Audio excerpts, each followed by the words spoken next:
Shalom teman-teman, damai sejahtera Tuhan beserta dengan kalian semua. Dan oleh karena itu Pak Ustadz Bangun Samudra, terima kasih karena Anda telah mengklaim bahwa penulis dari Injil Barnabas adalah seorang Muslim.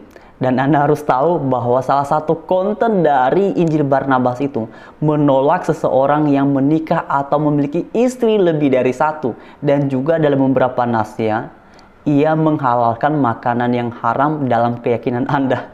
Dan inilah yang Anda sebut sebagai Injil Barnabas ditulis oleh seorang yang Muslim.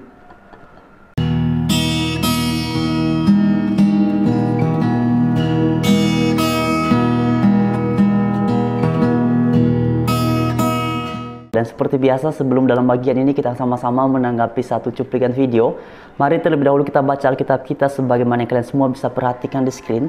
Terdapat dalam kitab 2 Yohanes pasal 1 ayat 7 sampai ke 8, dan mari kita baca bagian ini bersama-sama. Begini firman Tuhan, sebab banyak penyesat telah muncul dan pergi ke seluruh dunia yang tidak mengaku bahwa Yesus Kristus telah datang sebagai manusia. Itu adalah si penyesat dan antikristus. Waspadalah supaya kamu jangan kehilangan apa yang telah kami kerjakan itu, tetapi supaya kamu mendapat upahmu sepenuhnya.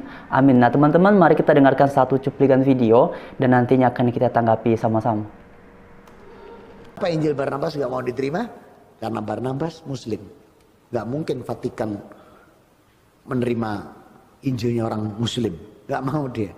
Jadi Barnabas itu Muslim. Nah teman-teman sekalian, itulah cuplikan videonya. Ini memang durasinya sangat pendek, karena dalam durasi panjangnya Ustadz Bangun Samudra ini berbicara panjang lebar tentang iman Kristen. Tetapi yang mau saya tanggapi adalah cukup bagian ini saja dulu. Mari kita menanggapi ocehannya ini tahap per tahap. Nah kemudian teman-teman, dalam bagian ini sangat jelas bahwa ia mengklaim bahwa Injil Barnabas itu atau Barnabas itu yang merupakan penulis dari Injil yang disebut Injil Barnabas adalah seorang Muslim.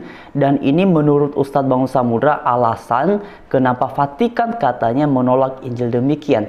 Nah sekarang mari kita perhatikan teman-teman isi dari Injil Barnabas itu sendiri yang oleh gereja dipandang atau dikategorikan sebagai Injil palsu.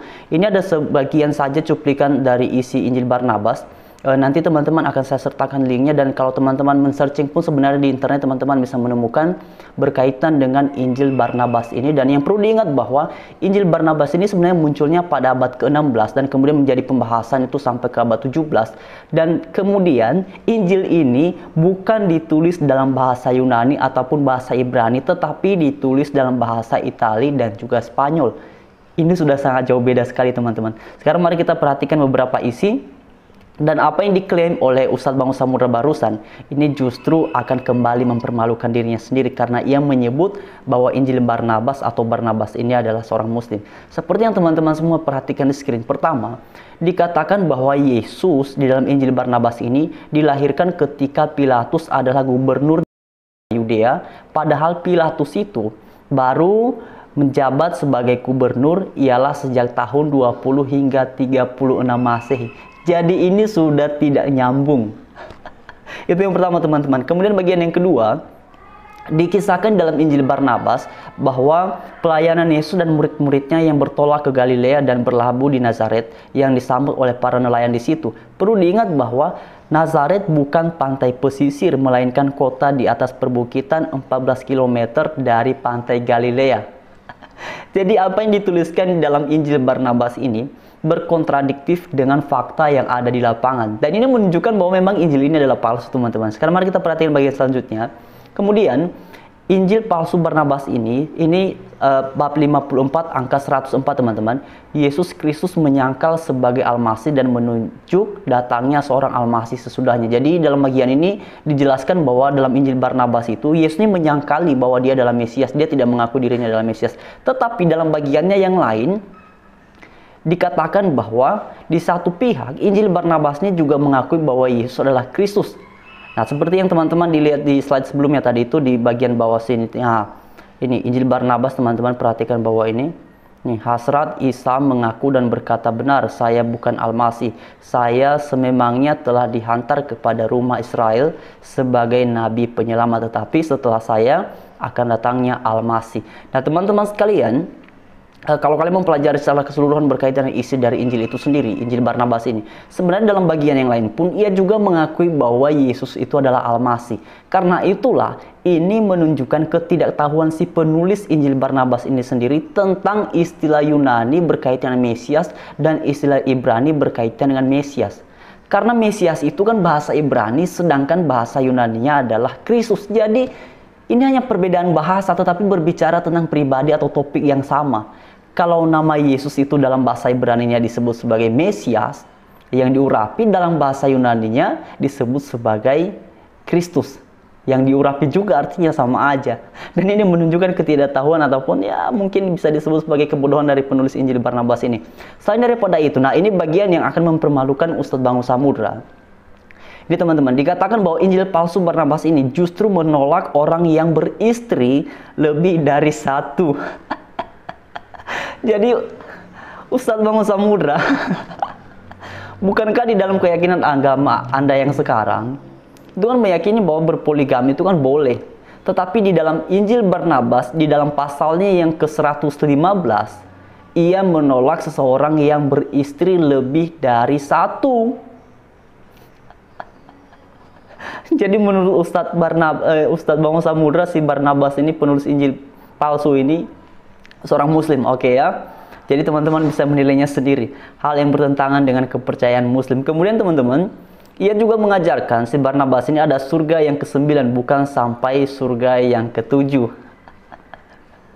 Nah teman-teman bisa menilai ini sendiri. Kemudian bagian terakhirnya, teman-teman bisa perhatikan bagian bawahnya. Malahan juga di dalam Injil Barnabas itu dihalalkan makanan yang dipandang haram di dalam agama Islam. Karena itulah begitu spekulatif dan absurd, total tercatat tidak kurang dari 20 kesalahan-kesalahan yang oleh iman Kristen dipandang sebagai kesalahan yang konyol, sebagaimana tercatat di dalam kitab Barnabas atau yang disebut sebagai Injil Barnabas ini. Dan oleh karena itu Ustadz Bangun Samudra, terima kasih karena Anda telah mengatakan bahwa Barnabas yang merupakan penulis dari Injil Barnabas itu adalah seorang muslim. Ini hasilnya. Dan sebenarnya teman-teman, saya juga kadang-kadang dalam tanda kutip heran ya, semua diklaim sebagai muslim. Kan berdasarkan catatan sejarah, muslim ini kan atau agama Islam ini kan diperkenalkan oleh Nabi Muhammad itu kan pada abad ke-6. Bahkan Yesus juga mereka sebut sebagai muslim. Jadi sebenarnya agama Islam ini datangnya itu atau diperkenalkan oleh siapa sebenarnya? Kenapa semua diklaim sebagai muslim? Bahkan kami sebagai orang Kristen yang dalam kitab suci kami tertulis tentang kisah Musa, kisah Abraham, kami tidak menganggap bahwa mereka adalah orang Kristen. Kami tetap mengakui bahwa mereka adalah orang Yahudi yang beragama Yahudi.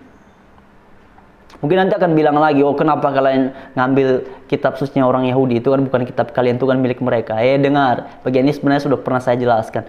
Karena kami percaya kepada Tuhan Yesus dan Tuhan Yesus membenarkan kitab suci perjanjian lama. Karena itulah dalam banyak pengajarannya, ia berbicara dan mengutip tentang perjanjian lama. Dan perjanjian lama, salah satu konten sentralnya adalah berbicara tentang nubuatan tentang Tuhan Yesus Kristus.